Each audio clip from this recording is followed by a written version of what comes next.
When we left off yesterday, Grover was talking to Percy about the quest. Percy claims that the only reason he actually agreed to go on this quest was to go to the underworld to save his mom. While that is true, Grover believes that Percy also really does care what his dad thinks. He thinks that Percy is glad his father is alive and that he claimed him, and I think that Percy is feeling a little upset with his father and sad about his mom, and he's not wanting to admit that he cares what his father thinks. Let's begin at the top of page 193. Besides, I haven't done anything worth bragging about. We barely got out of New York and we're stuck here with no money and no way west. Grover looked at the night sky, like he was thinking about that problem. How about I take first watch, huh? You get some sleep. I wanted to protest, but he started to play Mozart soft and sweet, and I turned away, my eyes stinging.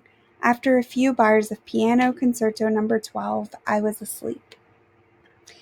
In my dreams, I stood in a dark cavern before a gaping pit. Gray mist creatures churned all around me, whispering rags of smoke that I somehow knew were the spirits of the dead. They tugged at my clothes, trying to pull me back, but I felt compelled to walk forward to the very edge of the chasm. Looking down made me dizzy. The pit yawned so wide and was so completely black, I knew it must be bottomless.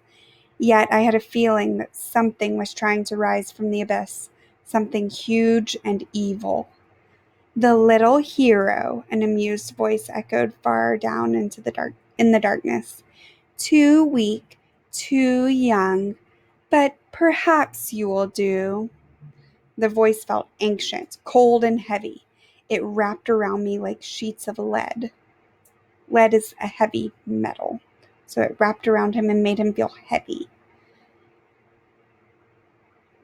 Again, let's notice that figurative language. It says the voice wrapped around him. That's personification. The voice made him feel heavy. They have misled you, boy, it said. Barter with me. I will give you what you want. So they're trying to make a deal with him. It sounds like it must be someone from the underworld. I'm making that inference because it says that it came from a deep pit that seems never ending, just goes deep into the earth. And we know that he wants his mother, and this creature is telling him, bargain with me and I'll give you what you want. So I infer that it's someone from the underworld calling to him. A shimmering image hovered over the void. My mother, frozen at the moment she dissolved in a shower of gold. Her face was distorted with pain, as if the Minotaur were still squeezing her neck. Her eyes looked directly at me, pleading, "Go!" I tried to cry out, but my voice wouldn't work. Cold laughter echoed from the chasm. An invisible force pulled me forward. It would drag me into the pit unless I stood firm. Help me rise, boy. The voice became hungrier. Bring me the bolt. Strike a blow against the treacherous gods. The spirits of the dead whispered around me. No! Wake! The image of my mother began to fade. The thing in the pit tightened its unseen grip around me. I realized it wasn't interested in pulling me in. It was using me to pull itself out. Good, it murmured. Good. Wake! The dead whispered. Wake! Okay, so in his dream, this creature is trying to use Percy to come out of the underworld. What do you think this creature might do if he gets out? And you can hear the souls of the dead whispering, "Wake up, Percy, wake up." They don't want him to help this creature. Someone was shaking me. My eyes opened and it was daylight. "Well," Annabeth said, "the zombie lives." I was trembling from the dream. I could still feel the grip of the chasm monster around my chest. How long was I asleep? Long enough for me to cook breakfast. Annabeth tossed me a bag of nacho-flavored corn chips from Auntie M's snack bar. And Grover went exploring. Look, he found a friend. My eyes had trouble focusing. Grover was sitting cross-legged on a blanket with something fuzzy in his lap, a dirty, unnaturally pink stuffed animal. No, it wasn't a stuffed animal. It was a pink poodle. The poodle yapped at me suspiciously. Grover said, "No, he's not." I blinked. "Are you talking to that thing?" The poodle growled. "This thing," Grover warned, "is our ticket west. Be nice to him."